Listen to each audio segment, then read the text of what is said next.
গতকাল দুপুর 12টার দিকে উপজেলা স্বাস্থ্য কমপ্লেক্সের সামনে থেকে বাচ্চাকে চুরি করে নিয়ে যাচ্ছিল মনোরা বেগম নামে এক মহিলা।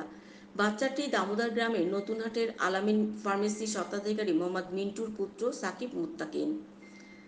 স্থানীয় লোকজনরা টের পেয়ে ওই মহিলাকে হাতে নাতে ধরে এবং পরে জানা যায় ওই মহিলা দীর্ঘদিন ধরে এই ছেলের পিছনে লেগে আছে। ছেলেটি মাধ্যমিক বিদ্যালয়ের শ্রেণীর ছাত্র। তাকে স্কুলে যাওয়ার পথে বিভিন্ন ধরনের খাবার, তুমি আমার সন্তান, তোমাকে আমার কাছ থেকে চুরি করে নিয়ে যাওয়া হয়েছে। ঘটনার সময় ফুলতলা উপজেলা স্বাস্থ্য কমপ্লেক্সের সামনে থেকে ছেলেটিকে হাত ধরে নিয়ে যাওয়ার সময় স্থানীয় লোকজন টের পেয়ে স্থানীয় লোক তাকে হাতে নাতে ধরে এবং মহিলাকে ধরে তখন মহিলার হাতে থাকা একটি ধারালো কাঁচি দিয়ে সবাইকে কোপাতে আসে।